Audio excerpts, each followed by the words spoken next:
नमस्कार विद्यार्थी मित्रांनो, विषय वर्धीच्या या चॅनलवर तुमचं पुन्हा एकदा स्वागत आहे. आपण बघतोय आधुनिक भारताचा इतिहास आणि आज आहे आपलं लेक्चर 3. चला तर मग सुरू करूया.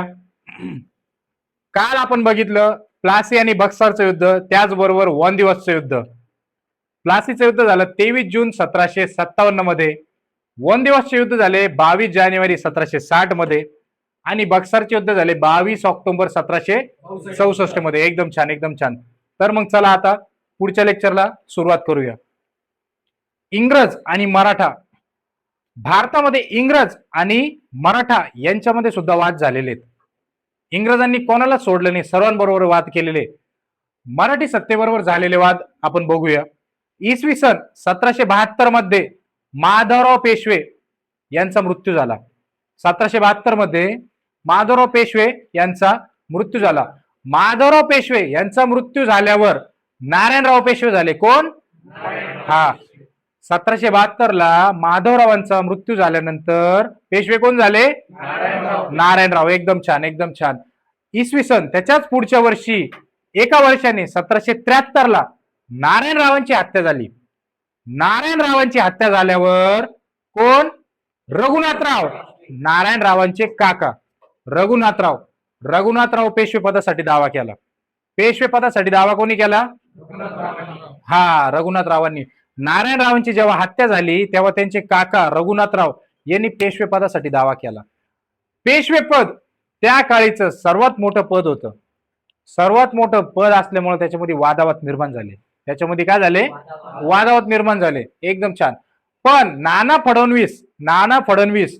नाना फडणवीस यांच्या नेतृत्वाखाली 12 मंडळाची स्थापना झाली. तर आता जाणून घ्यायचंय का 12 म्हणजे काय? जसं नावातच आहे तसंच 12 भावांचा समूह, सत्ता प्रस्थापित करण्यासाठी 12 भावांचा समूह. 1773 ला 12 स्थापना झाली. मुख्य व्यक्ती होते नाना फडणवीस, जे पुण्यावरून नेतृत्व करत होते. कुठून? पुण्यावरून. एकदम छान. तर मग चला बघूया आता आपण 12 म्हणजे काय. 12 म्हणजे आपल्याला बघायचंय का 12 घराणे कोणत्या कोणत्या गावावरून नेतृत्व करत होते हे आपल्याला जाणून घ्यायचंय. एवढे 12 भाऊ लक्षात ठेवणं शक्य आहे का? शक्य आहे का? लॉजिकली एवढं शक्य नाही. आणि आपला विषय फक्त ट्रिक्सचा आहे. आपल्याला ट्रिकने जाणून घ्यायचे. घोकमपट्टी रिकामा अभ्यास करायचा नाही. फक्त ट्रिकच्या साहाय्याने जाणून घ्यायचा विषय, तिथल्या तिथं सोडून द्यायचा.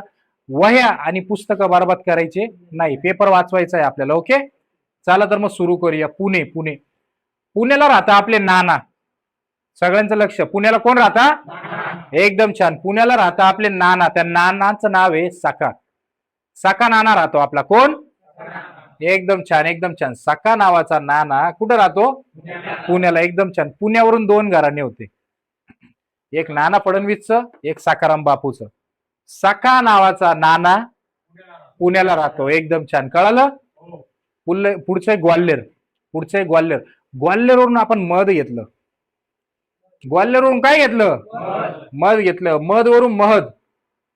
ग्वाल्हेरवरून मध घेतलं आपण. काय घेतलं? महद. ग्वाल्हेरवरून मध घेतलं म्हणजे महदजी शिंदे. ग्वाल्हेरवरून कोण? महदजी शिंदे. पुढचे 3 उडाले, काय विषय नाही. एकदम छान. पुण्यावरून सखाराम बापू आणि नानासाहेब पेशवे पुण्यावरून. ग्वाल्हेरवरून आपण काय घेतलं? मध घेतलं. ग्वाल्हेरवरून काय घेतलं? मध. तुकोबा महाराज माहिती सर्वांना? तुकाराम महाराज इंदोरचे. लक्षात ठेवायचं. कुठले? तुकाराम महाराज प्रवचन करण्यासाठी कुठे गेले? इंदोरला गेले. कुठे गेले? इंदोरला. तुकाराम महाराज प्रवचन करण्यासाठी इंदोरला गेले. कुठे गेले? इंदोरला गेले. एकदम छान, एकदम छान. पुढचे बारामती. बापू आहे. बारामतीला आपले बापू राहतात. बारामतीला कोण राहतं? बापू. आपले नाना कुठे राहतात? पुण्याला. नानाचं नाव काय? सखा नावाचा आपला नाना पुण्याला राहतो. आपला बापू राहतो बारामतीला. बापू कुठे राहतो? बारामतीला. एकदम छान, एकदम छान. बापू कुठे राहतात?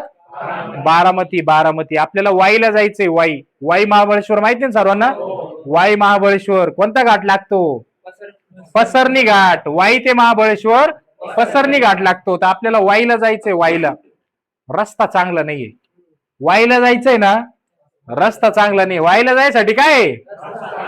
रस्ता चांगला नाही. रस्ता कसा आहे? खराब आहे. रस्ता कसा आहे?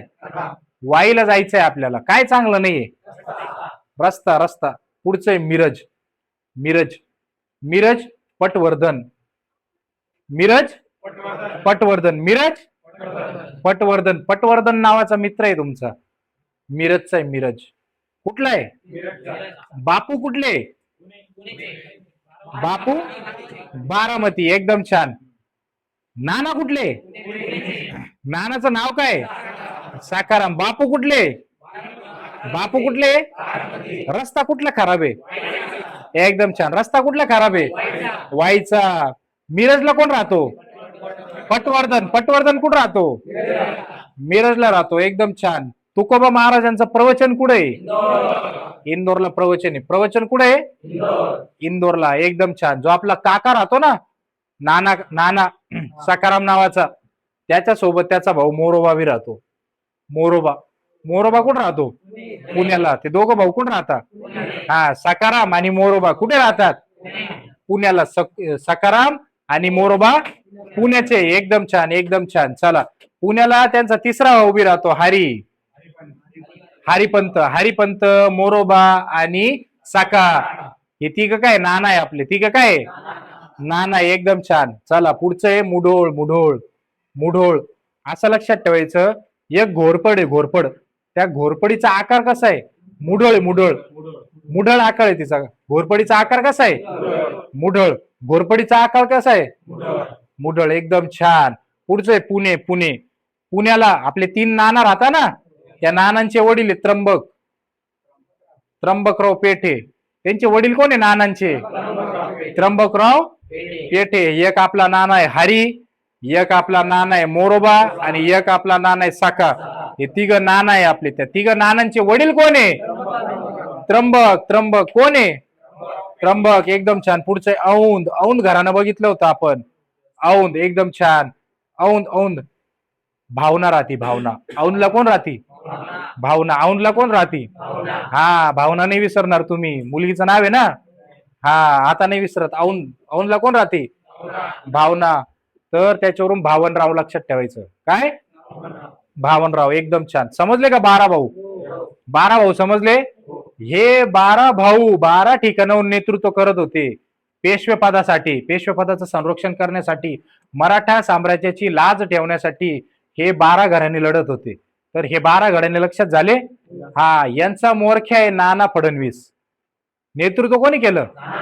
नाना फडणवीस. नाना फडणवीसनी 1773 ला 12 भाईची स्थापना केली होती. स्थापना कधी केली होती?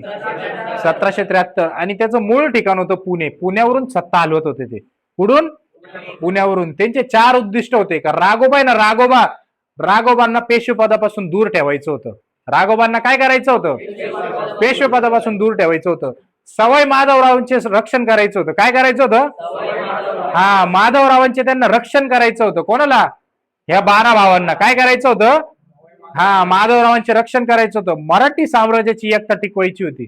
मराठी साम्राज्याची काय एकता टिकवायची होती. का मराठी साम्राज्यामध्ये फूट पडायला सुरुवात झाली होती. ती त्यांना फूट वाचवायची होती. मराठी साम्राज्याने एकत्र ठेवायचं होतं, जेणेकरून पूर्ण महाराष्ट्र, पूर्ण भारतभर मराठी सत्ता काबीज राहिली पाहिजे. त्यासाठी ते लढत होते. कोण? 12 बाई. आणि पेशवाईवर नियंत्रण ठेवायचं होतं. पेशवाई त्या काळाचं सर्वात मोठं पद होतं. त्यामुळे पेशवाईचं रक्षण करायचं काम कोणाचं होतं? 12 बाईंचं. 12 बाई समजले? हा, चला तर मग इकडे एकदम छान. नाना फडणवीस यांच्या नेतृत्वाखाली 12 बाई मंडळाची स्थापना झाली. स्थापना बघितली आपण कधी? 1773 मध्ये. एकदम छान. एकदम छान. नारायणराव यांचा मुलगा माधवराव आपण बघितलं. सवाई माधवराव यांचे नेतृत्व, यांचं संरक्षण करायचं होतं. काम कोणाचं होतं? 12 भावांचं. 12 बाईंचं काम होतं. कोणाचं रक्षण करायचं? सवाई माधवराव. एकदम छान. नारायणराव यांचा मुलगा माधवराव दुसरा, याला पेशवा घोषित करण्यात आलं. यांना काय केलं? हा, पेशवा घोषित केलं यांना. कोणाला? माधवराव 2. त्यामुळं रघुनाथरावांना आवडलं नाही ते. रघुनाथरावांनी इंग्रजांसोबत 3 युद्ध पुकारले. 3 युद्ध. इंग्रज आणि मराठा यांच्यामध्ये 3 लढाया झाल्या. इंग्रज आणि मराठा यांच्यामध्ये 3 लढाया झाल्या. पहिलं युद्ध झालं 1775 ते 82, 1775 ते 82. दुसरं युद्ध झालं 1803 ते 1805, 1803 ते 1805 या काळामध्ये दुसरं युद्ध झालं. आणि शेवटचं युद्ध झालं 1817 ते 1818. जे इंग्रज मराठा पहिलं युद्ध झालं होतं, पहिलं युद्ध 1775 ते 1782, हे सालाबाईच्या तहानुसार थांबवण्यात आलं होतं. सालाबाईचं तर आपण बघितलं होतं मागच्या लेक्चरला. सालाबाई नावाची आपली सासू 82 वर्षाची, तिची मुलगी 17, म्हणजे 1782. 17 मे 1782 ला सालाबाईचा तह झाला. सालाबाईच्या युद्धानुसार पहिलं युद्ध थांबलं. कितवं? हा, जे पहिलं युद्ध होतं ना ते सालाबाईच्या तहानुसार थांबलं. कधी थांबलं?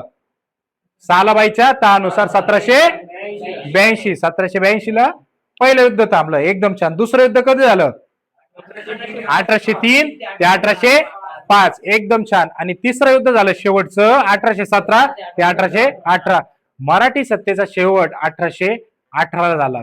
सीताबर्डीची लढाई, कोरेगाव भीमा लढाई, या लढाईमध्ये मराठी सत्ताचा अस्त झाला. मराठी सत्तेचा शेवट कधी झाला आपल्याला प्रश्न पडतो. 1818 मध्ये मराठी सत्तेचा शेवट झाला. एवढा घटक समजला? चला तर मग इकडचा घटक बघूया. आपल्याला काही पानिपतचे युद्ध बघायचे होते. पानिपत, सगळ्यात पहिले पानिपत हे ठिकाण कुठे? तर पानिपत हे ठिकाण हरियाणा राज्यामध्ये, पानिपत या जिल्ह्यामध्ये स्थित आहे. पानिपत हा जिल्हा आहे आणि तो हरियाणामध्ये स्थित आहे. कुठं? हरियाणा. एकदम छान. पानिपत मध्ये 3 लढाया झाल्या होत्या. 3 लढाया. त्या तिघही लढाया इतिहासाच्या दृष्टीने खूप महत्वाच्या आहे. पहिली लढाई झाली होती 21 एप्रिल 1526 मध्ये. 21 एप्रिल 1526 मध्ये. 1526 मध्ये बाबर हा मुघल सम्राट भारतात आला होता. कोण? बाबर. तर बाबर आणि इब्राहिम लोधी यांच्यामध्ये पहिलं युद्ध झालं होतं. कोणामध्ये? बाबर आणि इब्राहिम लोधी. बाबर आणि इब्राहिम लोधी. एकदम छान. 21 एप्रिल 1526. तर ट्रिकली लक्षात ठेवायचंय का 1526 ला बाई, 1526 ला बाई. एकदम छान. 1526 ला बाई. बा वरून बाबर आणि ई वरून इब्राहिम लोधी. बा वरून बाबर, ई वरून इब्राहिम लोधी. 1526. 21 एप्रिल 1526. दुसरं झालं 5 नोव्हेंबर 1556 ला. 5 नोव्हेंबर 1556 ला दुसरं पानिपतचं युद्ध झालं. ते झालं अकबर आणि हेमू. आहे बाई, आहे बाई, आहे. 1526. दुसरं 1556. बाई आहे. आ वरून अकबर, हे वरून हेमू. बाई आहे. आणि तिसरं युद्ध झालं 1761. 14 जानेवारी 1761 ला पानिपतचं तिसरं युद्ध झालं. ते झालं मराठा आणि अहमद शाह अब्दाली. अमरा लक्षात ठेवायचं. अमर, अहमद शाह अब्दाली आणि मराठी सत्ता अमर. इथपर्यंत कोणाला काही अडचण? एवढा घटक प्रॉपर समजला? चला तर मग आता बघूया. 16 ऑगस्ट 1765 मध्ये रॉबर्ट क्लाइव्हने बंगालमध्ये दुहेरी शासन पद्धत चालू केली. तर सगळ्यात पहिले याची थोडी पार्श्वभूमी समजून घेऊ का रॉबर्ट क्लाइव्ह होता कोण. जेव्हा इंग्रज भारतामध्ये आले, रॉबर्ट क्लाइव्ह एक लहान मुलगा होता. त्यांच्या जहाजावर काम करणारा व्यक्ती होता. इंग्रजांना बंगालमध्ये सत्ता प्रस्थापित करायची होती. बंगालमध्ये सत्ता प्रस्थापित करायची होती तर त्यांची आखणी चालू होती का काय करायचं, कसं करायचं, सत्ता कशी काबीज करायची. तर रॉबर्ट क्लाइव्ह बोलला का नेतृत्व मी करतो. रॉबर्ट क्लाइव्ह बोलला का मला नेतृत्व करू द्या. रॉबर्ट क्लाइव्हने केलेल्या नेतृत्वामुळं प्लासीची लढाई जिंकले होते इंग्रज. रॉबर्ट क्लाइव्हने जेव्हा बंगालच्या लढाईचं नेतृत्व केलं तेव्हा इंग्रज भारतामध्ये टिकू शकले होते. तर एवढा महत्वाचा व्यक्ती का लहान व्यक्ती, हा लहान व्यक्ती याने नेतृत्व केलं. याने सिराजुद्दौला, शुजाउद्दौला, शाह आलम दोन, मीर जाफर, मीर का सगळ्यांचा पराभव केला या एका छोट्या व्यक्तीनं. या एका छोट्या व्यक्तीनं प्लासीच्या लढाईमध्ये इतकी कामगिरी काबिल केली, चांगलं नेतृत्व केलं. त्याच्यामुळे त्याला बंगालचा नवाब घोषित करण्यात आलं, बंगालचा गव्हर्नर घोषित करण्यात आलं. कोणाला? रॉबर्ट क्लाइव्हला. रॉबर्ट क्लाइव्हने प्लासीच्या युद्धामध्ये आणि बक्सरच्या युद्धामध्ये चांगली कामगिरी केली. इंग्रजांच्या वतीनं चांगलं नेतृत्व केलं. त्यामुळे त्याला बंगालचा गव्हर्नर घोषित केलं. बंगालचा गव्हर्नर घोषित करताच त्याने 16 ऑगस्ट 1765 मध्ये बंगालमध्ये दुहेरी शासन पद्धत लागू केली. तर आता जाणून घ्यायचं का दुहेरी शासन पद्धत म्हणजे काय. तर दुहेरी शासन म्हणजे त्याच्या नावातच दुहेरी शासन, दोन लोकांचं शासन. इंग्रजांना तळागाळातले काम करायला काहीच आवड नव्हती. त्यासाठी त्यांनी ते राजा महाराजा ठेवले होते. त्यांनी त्या कामासाठी राजा महाराजा ठेवले होते. जिथं सत्ता प्रस्थापित केली ना बंगालमध्ये, बंगाल भागासाठी मोहम्मद रजा खान नावाचा व्यक्ती ठेवला होता कर वसूल करण्यासाठी. दुहेरी शासनचा अर्थ आहे का दोन लोकांचं राज्य. दुहेरी शासन म्हणजे दोन व्यक्ती राज्य करतील, दोन लोकांचं स्वातंत्र्य, काम पाहण्यासाठी दोन लोक. जे वरचं काम आहे ना, वरचं काम, नियम बनवणे, सत्ता प्रस्थापित करणे, आदेश देणे, कायदे बनवणे, सर्व वरचं काम इंग्रज पाहतील. जे महत्वाचं काम आहे ना ते इंग्रज पाहतील.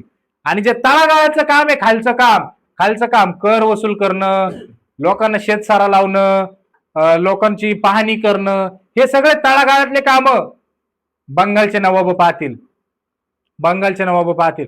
असे काम करून घेण्यासाठी दोन नायब दिवाण नियुक्त केले होते. बिहार भागासाठी राजा सिताबराय, बिहार जो भाग आहे ना, बिहारच्या भागासाठी राजा सिताबराय याला काम दिलं होतं कर वसूल करण्यासाठी. आणि जो बंगालचा भाग आहे ना, बंगालच्या भागासाठी मोहम्मद रजा खान. बिहार भागासाठी राजा सिताबराय आणि बंगाल भागासाठी मोहम्मद रजा खान. तर याच्यामध्ये कन्फ्युजन होऊ नये त्याच्यामुळे ट्रिक्सचं सहाय्य घ्यायचं, ट्रिकनी लक्षात ठेवायचं. बिहार आहे ना, बिहारमध्ये हार हा शब्द आहे. बिहारमध्ये कोणता शब्द आहे? हार. तर राजा कधीच हारत नसतो. हे राजे हारले, पण आपल्याला लक्षात ठेवायचंय का राजा हारत नसतो. बिहारमध्ये काय? हार. राजाला हार मान्य नसते. म्हणजे बिहारमध्ये राजा होता. बिहारमध्ये काय होता? राजा सिताबराय. बिहारमध्ये कोण होता? राजा सिताबराय. आणि बंगालमध्ये मोहम्मद कंगाल झाला. बाय, संपला विषय. झालं? लक्षात आलं? हा, जिथं राजा येईल राजा हार राजा बिहार, आणि बंगालमध्ये कंगाल झाला मोहम्मद. कोण? मोहम्मद रजा खान. एकदम छान. वॉरन हेस्टिंगने दुहेरी शासन पद्धतीने 1772 मध्ये बंद करून टाकली. वॉरन हेस्टिंगने 1772 मध्ये दुहेरी शासन पद्धत बंद केली. त्यानुसार बंगालचा पहिला गव्हर्नर रॉबर्ट क्लाइव्हला मानलं जातं. कोणाला? रॉबर्ट क्लाइव्ह बंगालचा पहिला गव्हर्नर. त्याच्यानंतर आला वॉरन हेस्टिंग 1772 ते 1785 मध्ये. वॉरन हेस्टिंग आला 1772 ते 1785 मध्ये. 1772 ला वॉरन हेस्टिंगने दुहेरी शासन पद्धत बंद केली. 1772 ला वॉरन हेस्टिंगने दुहेरी शासन पद्धत बंद केली, जी 16 ऑगस्ट 1765 मध्ये रॉबर्ट क्लाइव्हने सुरू केली होती. 16 ऑगस्ट 1765 ला रॉबर्ट क्लाइव्हने बंगालमध्ये दुहेरी शासन लागू केली. आणि 1772 ला कोणी बंद केली? वॉरन हेस्टिंगने बंद केली. एकदम छान. आता बघायचं वॉरन हेस्टिंग 1772 ते 1785. बंगालचा शेवटचा गव्हर्नर वॉरन हेस्टिंग. आणि याने 1773 मध्ये रेग्युलेटिंग ऍक्ट लागू केला. काय लागू केला? रेग्युलेटिंग ऍक्ट नुसार स्वतःला बंगालचा गव्हर्नर जनरल घोषित केलं. काय? स्वतःला बंगालचा गव्हर्नर जनरल घोषित केलं. त्यानुसार आपल्याला 3 प्रश्न कळतात का? बंगालचा पहिला गव्हर्नर कोण? Robert Clive. बंगालचा शेवटचा गव्हर्नर कोण? बंगालचा पहिला गव्हर्नर जनरल कोण? एकदम छान. तिघही प्रश्न छान समजले. बस, चल आता त्याचा कार्यकाळ बघूया. बंगालचा शेवटचा गव्हर्नर वॉरन हेस्टिंग. 1772 मध्ये त्यांनी दुहेरी शासन पद्धत बंद केली. का जी सत्ता आहे ना, दोन लोक पाहत होते, आता फक्त इंग्रज पाहतील. आता फक्त कोण पाहतील? इंग्रज पाहतील. एकदम छान. 14 मे 1772 ला वॉरन हेस्टिंगने जिल्हाधिकारी हे पद बनवलं. कोणतं? 14 मे 1772 ला वॉरन हेस्टिंगने जिल्हाधिकारी पद बनवलं. कोणतं पद बनवलं? 1773 ला रेग्युलेटिंग ऍक्ट लागू केला. 1773 ला काय केलं? रेग्युलेटिंग ऍक्ट लागू केला. एकदम छान. 1773 ला रेग्युलेटिंग ऍक्ट केला. भारतामध्ये दिवाणी आणि फौजदारी न्यायालय स्थापन केले. कोणी? वॉरन हेस्टिंगने. एकदम छान. 1780 ला पहिलं वृत्तपत्र सुरू झालं. 1780 ला भारतामधलं पहिलं वृत्तपत्र सुरू झालं. द बेंगॉल गॅझेट बनवण्याचं श्रेय जातं एका व्यक्तीला, जेम्स ऑगस्टस हिक्की या व्यक्तीने 1780 मध्ये पहिलं वृत्तपत्र सुरू केलं. कधी सुरू केलं? असं लक्षात ठेवायचं का तुम्ही पेपर खरेदी केला, पेपर खूप महागाचा होता. का? कारण तो पोलीस भरतीचे प्रश्न होते त्याच्यात. पेपर कोणता होता? पोलीस भरतीचा पेपर होता, विषय वर्दीचा. त्याच्यामध्ये सगळं IMP येतं ना. हा, मग 1780 रुपयाचा पेपर घेतला. पेपर कितीचा घेतला? हा, 1780 रुपयाचा पेपर घेतला. पेपर कितीचा घेतला? 1780. लेखक कोण होता? James Augustus Hicky. लेखक कोण होता? James Augustus Hicky. पेपरचं नाव काय होतं? The Bengal Gazette. The Bengal Gazette. एकदम छान. The Bengal gadget. 1781 ला भारतामधील पहिली मद्रासा स्थापन झाली. 1781 ला भारतातील पहिली मद्रासा स्थापन झाली. मद्रासा म्हणजे मुस्लिम धर्माचं शिक्षण देण्यासाठी त्यांचे धर्मगुरू जी शाळा भरवतात त्याला म्हणतात मद्रासा. ती स्थापन झाली 1781 ला. असं लक्षात ठेवायचं का 1781 जण मद्रासाला उपस्थित होते. मद्रासाला किती जण उपस्थित होते? हा, 1781 लोक या मद्रासाला उपस्थित होते. आणि 1784 ला पिट शिंदे ऍक्ट कायदा आला. 1784 ला पिट शिंदे ऍक्ट कायदा लागू झाला. असं लक्षात ठेवायचं का मम्मीनी दळण आणायला पाठवलं, आईनी काय केलं? दळण आणायला पाठवलं, पीठ आणायला पाठवलं. पीठ संपलं घरातलं, पीठ आणायला पाठवलं. हे पीठ आणलं होतं आपण 1784 रुपयाचं. कितीचं आणलं होतं? 1784 रुपयाचं पीठ आणलं होतं. 1784 पिट शिंदे ऍक्ट. पिट शिंदे ऍक्ट नुसार बोर्ड ऑफ कंट्रोलची स्थापना झाली. काय झालं? हा, पिट शिंदे ऍक्ट नुसार बोर्ड ऑफ कंट्रोलची स्थापना झाली. बोर्ड ऑफ कंट्रोलची स्थापना झाली. या बोर्ड ऑफ कंट्रोलचे पहिले अध्यक्ष चार्ल्स वूड. चार्ल्स वूड नावाचा व्यक्ती होता. कोण? हा, आता याच्यामध्ये जमलिंग करायची नाही. आता आपल्याला कालांतराने थोडा पुढं चार्ल्स मूल नावाचा व्यक्ती येणार आहे. जेव्हा व्हॉइसरॉय पद बनलं ना, व्हॉइसरॉय पद बनलं तेव्हा एक पद बनवलं होतं भारत मंत्री. पहिला भारत मंत्री लॉर्ड स्टॅनले, दुसरा भारत मंत्री चार्ल्स मूल. चार्ल्स मूल. आता आपण बघतोय चार्ल्स वूड. तर चार्ल्स वूड हा पहिला बोर्ड ऑफ कंट्रोलचा अध्यक्ष होता. कोण होता? Charles Wood. आणि भारतामध्ये 1757 ला पहिली टाकसाळ स्थापन झाली. काय स्थापन झाली? टाकसाळ. कलकत्त्यामध्ये पहिली टाकसाळ स्थापन झाली. तर टाकसाळ म्हणजे काय? तर नाणे पाडण्याचं ठिकाण, जिथं नाणे बनवले जातात, जिथं कॉइन बनवले जातात, शिक्के बनवले जातात. काय बनवले जातात? नाणे बनवले जातात. त्याला म्हणतात टाकसाळ. भारतामधली पहिली टाकसाळ स्थापन झाली 1757 ला. कुठं? कलकत्ता. एकदम छान. कलकत्ता शहर कोणत्या नदी काठी आहे? हुगळी. हुगळी गंगेची वितरिका आहे. लांबी सांगता येईल? 260 किलोमीटर. हा, कलकत्ता शहर. कोणता ब्रिज आहे तिथं? हावडा ब्रिज. एकदम छान. हा, एकदम छान. कोणाची राजधानी आहे? पश्चिम बंगालची राजधानी. पश्चिम बंगालची राजधानी. ओके, एवढा घटक समजला. चला तर मग बघूया आता आपला पुढचा गव्हर्नर लॉर्ड कॉर्नवॅलिस. लॉर्ड कॉर्नवॅलिस हा इतिहासाच्या दृष्टीने खूप महत्वाचा आहे. हा इतिहासाच्या दृष्टीने खूप महत्वाचा व्यक्ती आहे. का? कारण आपण आज ज्या पदासाठी इथं बसलोय, पोलीस या पदासाठी, त्या पोलीस या पदाची स्थापना त्या व्यक्तीने केली. लॉर्ड कॉर्नवॅलिस. लॉर्ड कॉर्नवॅलिस याला पोलीस सेवेचा जनक असं म्हणतात. लॉर्ड कॉर्नवॅलिस याला पोलीस सेवेचा जनक असं म्हणतात. त्याचा कार्यकाळ आहे 1786 ते 1793. कार्यकाळ सुद्धा महत्वाचा आहे मित्रांनो. 1786 ते 1793 लॉर्ड कॉर्नवॅलिस याचा कार्यकाळ आहे. कॉर्नवॅलिस का महत्वाचा आहे?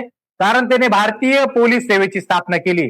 आपण ज्या पदासाठी आज तयारी करतोय ना, पोलीस, त्या पोलीसची स्थापना या लॉर्ड कॉर्नवॅलिसने केली. लॉर्ड कॉर्नवॅलिस याने. लॉर्ड कॉर्नवॅलिस याला भारतीय पोलीस सेवेचा जनक म्हणतात. लॉर्ड कॉर्नवॅलिस याला भारतीय पोलीस सेवेचे जनक म्हणतात. त्याने फिरते न्यायालय स्थापन केले. काय स्थापन केले? हा, त्याने भारतामध्ये फिरते न्यायालय स्थापन केले. त्याचबरोबर बंगालमध्ये कायमधारा पद्धत रुजू केली. कायमधारा पद्धत म्हणजे शेतसारा वसूल करण्याची एक पद्धत होती.